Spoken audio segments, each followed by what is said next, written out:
오늘은 신사도에 대해서 여러분들과 함께 생각해 보려고 합니다. 이 신사도는 한국 교회에서 일어난 운동이라기보다는 미국의 피터 와그너 박사라든지 또 빈야드 교회 또 베니 힌과 같은 그러한 사람들이 주창한 그러한 성령 운동이라는 그런 표현을 쓰고 있습니다. 그런데 이 운동이 순수한 복음에 입각한 그러한 성령 운동이 아니라고 많은 성경학자들이 말하고 있습니다. 그 이유를 지금 이 시간에 몇 가지를 들어서 말씀을 드리려고 합니다. 첫째는 이 신사도라는 이 말 자체가 비성경적이라는 것입니다. 왜냐하면은 우리가 잘 아는 대로 예수님의 12제자는 사도입니다. 교회사적인 입장에서 보면은 그 12제자들이 사도시대가 끝나고 난 이후에 그 다음 속사도라 그랬지 신사도라는 말을 쓰지 않았습니다. 아멘. 또한 그 속사도가 끝나고 난 이후에는 교부라는 말을 썼습니다. 교부가 있고 그 다음에는 이 목사, 신부, 또 교황 이런 그 주기경, 천주교 쪽에서는 그렇게 이야기하고 있고 또 러시아 정교회라든지 동방교회에서는 신부라는 그런 표현을 쓰고 있습니다. 그렇기 때문에 이 신사도라고 하는 이 말 자체가 첫째는 크게 문제가 됩니다. 또한 이 신사도라는 표현은 종교개혁자들도 쓰지 않았습니다. 마틴 루터를 나는 신사도다 그렇게 말한 적이 없습니다. 요한 칼빈이 나는 신사도다 그렇게 말한 적이 없습니다. 사도의 신앙을 계승을 했다 그런 표현을 하고 교회는 돌아가자, 교회는 초대교회로 돌아가자, 성경으로 돌아가자, 오직 믿음으로 말미암아 구원 얻는다, 모든 것들이 다 하나님께 영광이다 이런 표현을 썼지만은 자기들이 그 권위가 신사도적인 권위다 이런 표현은 쓰지 않았습니다. 두 번째는 이 신사도에서 주장하는 것은 교회의 권위를 이 목회자 개인에게 더 치중을 하고 있습니다. 다른 말로 하면은 우리가 사도신경에서 거룩한 공회라는 말은 영어로 이야기하면은 Holy Catholic Church입니다. 거룩한 하나님의 교회. 이 캐톨릭이라는 말을 많은 사람들이 오해를 해가지고 천주교회에서 쓰는 이 사도신경이다 이렇게 이야기를 하는데 이 캐톨릭이라는 말은 보편적인 교회, 우주적인 교회, 어떤 계급이 없는 그런 교회 그것을 의미합니다. 그런데 이 신사도에서 주장하는 것 중에 하나가 가장 문제가 되는 것 중에 하나가 이 교회의 권위보다 홀리 캐톨릭 처치의 권위보다도 목회자의 권위. 그렇게 해서 이 대형 교회는 사도적인 권능을 갖고 있는 교회다. 교인들이 수만 명이 모이고 또 목사님이 거기에서 제왕적인 그러한 모습으로 있는 그것을 자체를 이 사도적인 권위를 갖고 있는 목사다. 이렇게 표현을 하는 것은 이건 굉장히 문제점이 있는 것으로 생각이 됩니다. 또한 세 번째 문제는 이 목사님들이 아주 카리스마가 강해가지고 이 카리스마를 갖다가 네트워크화해서 다른 사람들에게 전달을 합니다.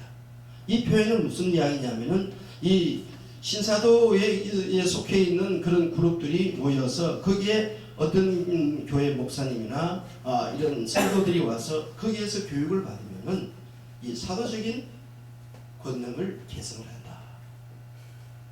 소위 말하는 임파테이션을 한다. 그래서 귀신도 쫓아내고 병도 고치고 능력을 행한다.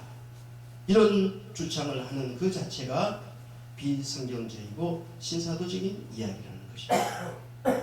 왜냐하면은 하나님은 사람을 통해서 물론 일하시지만은 이런 어떤 능력 받은 사람들로 인해 가지고 계승되는 것, 권능이 계승되는 것, 그것은 개신교회가 말하고 있는 그런 성경적인 이야기는 아닙니다. 왜냐? 하나님과 다 모두가 만인 제사장이기 때문에 하나님과의 나와의 관계입니다. 이런 어떤 수식적인 하나님과의 나와의 수식적인 관계이지 이 수평적인 관계. 예수 그리스도 안에서 서로 사랑하고 서로 인정하고 서로를 위해서 기도해주고 중보해주는 그 자체를 하나의 그 사도적인 어떤 권능이다, 이렇게 이야기하는 것은 문제가 있다. 더 큰 문제는 이 사도적인 권능을 받았다고 하는 사람들이 어떤 일을 하느냐 하면 예언적인 행위를 합니다.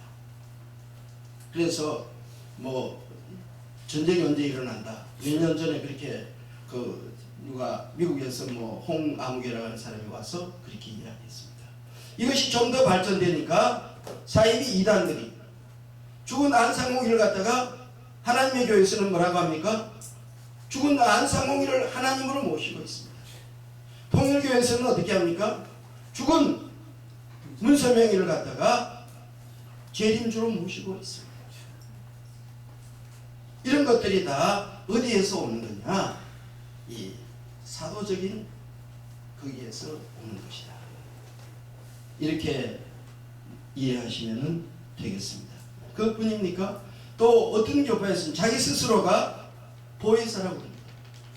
이만희 보혜사, 또 김노아 보혜사, 세왕중학교의 김만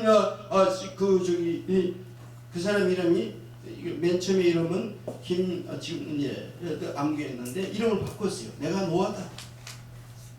그렇게 해서 김노아 목사.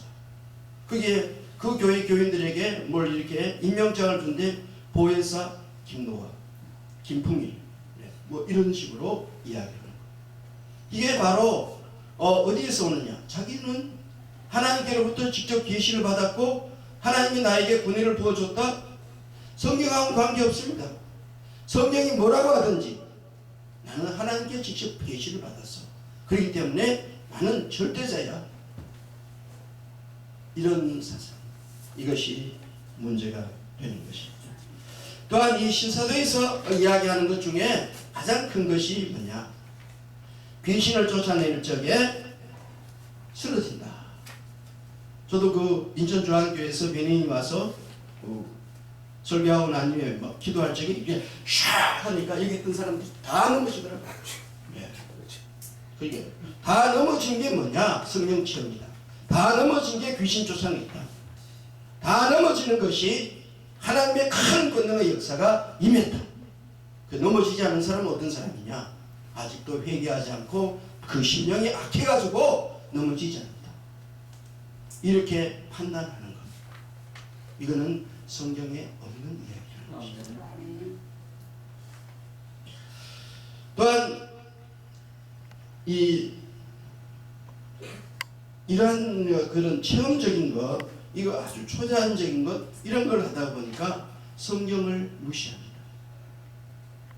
이 성경을 무시하고 더 나아가서는 무속적인 신앙에 빠지게 될 겁니다. 기복신앙에 빠지게 되는 것입니다. 이런 것들이 이 신사도 운동의 문제점이다. 이건 제가 하는 말이 아니고요.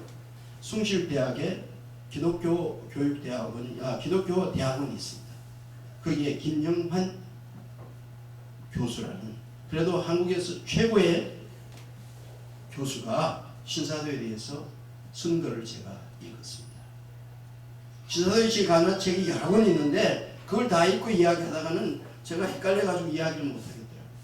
그래서 요점이 뭔가, 왜 신사도 운동을 한국교회가 거부하고 있는가, 그걸 찾아보니까 이런 문제가 되었습니다. 말세가 되어가지고 영적으로 굉장히 혼란한 때가 되었습니다. 여기서 아까 어떤 분이 그런 이야기했습니다. 이 한국에 재림주가 40명이나 됐다. 아마 계속해서 많이 생산될 것 같아요. 이런 것들이 교회를 굉장히 혼란하게 하고 말씀을 혼란하게 하고 있습니다. 우리는 순수 복음을 사랑하고 순수 복음으로 돌아가야 되는 그런 모습입니다. 그러면 순수복음이 뭐냐? 우리가 마태복음에 보면은 맨 처음 족보가 나옵니다. 성경에는 족보가 아주 많습니다. 예수 그리스도의 족보를 우리가 깊이 묵상할 필요가 있습니다. 두 번째는 예수님은 성령으로 잉태되셨습니다. 성령의 역사, 성경이 말하고 있는 성령의 역사가 무엇인지, 그 다음에 세 번째는 예수님께서 산상복음과 또한 마가다라 방에서 누상복음을 주셨습니다. 그 가르침이 우리에게 꼭 필요합니다. 그 다음 예수님의 십자가와 부활과 종말과 재림. 부엘세바라는 이 말은 일곱 우물입니다. 일곱 주제를 우리가 갖고 성경을 연구하게 될 적에 순수복음을 이해할 수 있을 것입니다.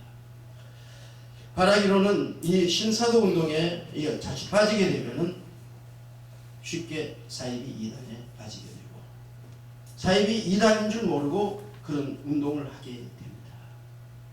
그래서 지금 이때에 새로운 어떤 성령의 운동에 대해서 우리는 굉장히 조심을 하면서 성경으로 그 운동을 잣대로 지어보고 하나님 앞에 부끄러운 모습이 되지 않도록 힘써야 될 줄로 믿습니다.